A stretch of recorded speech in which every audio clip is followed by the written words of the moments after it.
What's up YouTube? Welcome back to another video on the 790. So today I'm out for a review in fact, and I've been riding on this highway to and fro for more than 3 times and clocked a couple of 100 kilometers. So I thought, why not I talk about the touring capability of this motorcycle, because this was one among the choice I had before buying my motorcycle which I have in my hand now. So basically I'm a sports tourer, but still I had this in my consideration, and the reason why I didn't stress on this because I wanted to buy motorcycle in early 2019s and this wasn't available. So I've seen many European reviews and US reviews, and I wasn't so much satisfied about how can you modify this motorcycle or how can you use this motorcycle for touring purpose in India. So this video is all about it. So let's get into the video. I have to tell you guys one thing, that it is good that this motorcycle was not there when I was buying the motorcycle for myself, because I would have ended up in a big confusion. I'll tell you why. This has very good qualities for a tourer. This is a street motorcycle that I know, but still this has very good qualities as a tourer. You have to do a slight modification. I'll tell you what all things you require. But when you are buying this expensive motorcycle for yourself, you are not just going to restrict this in city use. But don't do that. I have to tell that, don't do that. And if you want to take it to the track, I don't see anything apart from changing the suspension setup, the front suspension. Just make it a little harder using a little more heavy oil, then you are good to go with the track. But when it comes to the touring, this suspension setup is absolutely brilliant. And look at the ergonomics, how I'm sitting. You can see it from the shadow itself. I have almost completely upright riding posture. If this is my normal riding stance, I just have to place my hands over here. So a slight sportiness in the ride here, you need it in fact, because when you're sitting upright, you tend to put a lot of pressure onto your lower bones of the spinal cord. So that in fact make a lot of pressure to your spinal cord. So if you have a little lean angle, the pressure of the spinal cord is equally distributed. I know that it's a lot of biology, but this is my personal feel. I used to think about this when I go for rides and all, and that's how I figured it out, that a little sportiness is required if you're going for tours. And if you are having a little more upright handlebar, you again have a very comfortable riding stance, and the foot peg are not too much set. It is rightly where you need, and it is lower also. And on the counterpart, you don't have any ground clearance issues. This has a huge ground clearance. So if you're going for some tours and you want to get into some off-roads, this is there for you. And I have to tell you that you have a lot of features which will help you in touring. First of all, of course, you have the traction control, anti-wheelie control, and all those things are safety features. So when you're taking it to the off-road, you can turn it off and on according to your preference. So that gives a lot of customization for this motorcycle from a feature point of view.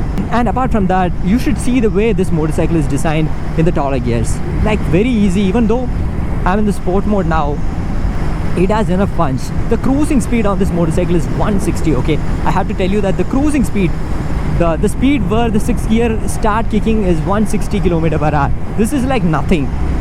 Don't feel like the throttle response is low. It is because I have undershifted it. That's the reason why it is taking a little time, but still it has enough juice. If I just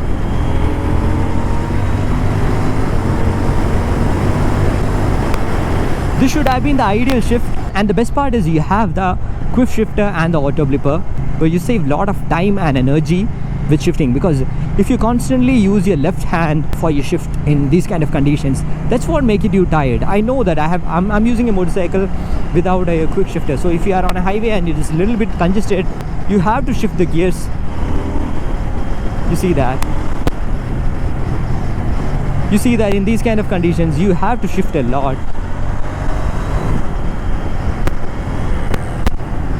Oh man, this guy is not giving me a way. Okay, maybe I confused him. Sorry for that. It's my mistake. You see that I don't have to use the clutch at all, so that saves a lot of energy for me. For a tourer, that's what it matters. You have to save a lot of energy. But what it takes a lot of energy for you is sitting like this, clocking the 3 digits for a longer time. You should definitely consider buying a bigger windscreen, a better one for touring on this motorcycle.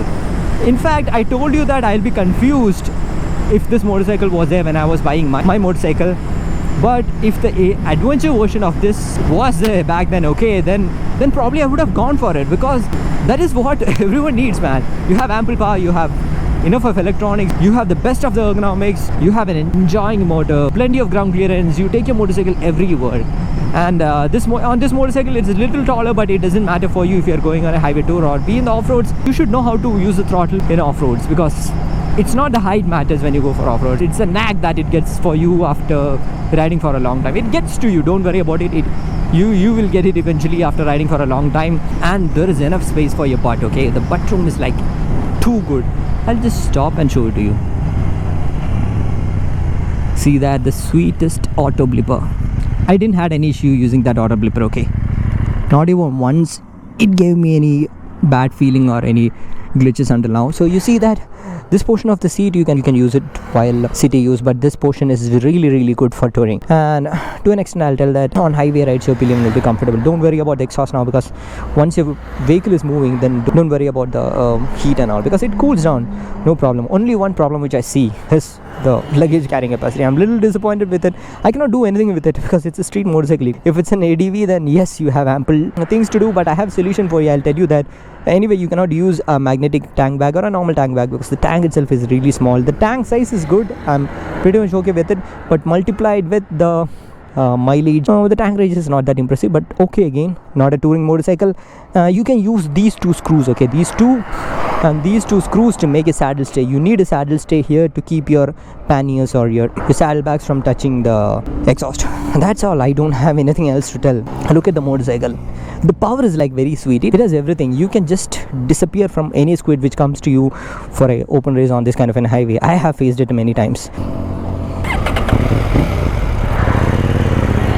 And also at this price point, you don't have much of an option other than ADVs like the Versus or the V-Strom. But to be honest, I'm not a fan of ADV motorcycles. I don't have any disrespect to them, okay? I'm not a fan of those kind of motorcycles. Just that I haven't developed that taste to ride those motorcycles. But yes, once in a while I love to ride it. But I like street motorcycles more because of the fun it gives, because you have ample power to play with. And to talk about the vibrations that you see on this motorcycle, most of the time you will be touring on the 4, 5 and the 6 gear. So definitely you are not going to feel any kind of vibration. If I have to tell any vibrations on this motorcycle, then it's that parallel twin feel that you get on the seat, not on the foot peg or on the handlebars, but that too in the first 3 gears. And 4, 5, 6 gears are like super smooth if you are cruising, okay? Redlining, then probably you won't get to notice that because this motorcycle is so much engaging. You have to keep your eyes on the road. And I forgot to mention one more thing. This motorcycle has a very good high-speed stability as well as corner stability. So if you're going on tours, then going in 160 is like a piece of cake. You don't have to worry about crosswinds because this is not a sped motorcycle. It's very lean and sleek, so don't worry about the crosswinds and all those kind of wind issues. And when it comes to off-road, the lightness of the motorcycle will help you in maneuvering a lot. So I hope this video helped you in some way if you're looking onto this motorcycle and wanted to tour. I'm a tourer. I like to tour a lot on street motorcycles as well as sports motorcycles. So once I mature into ADVs, by then I hope the 790 ADV will come.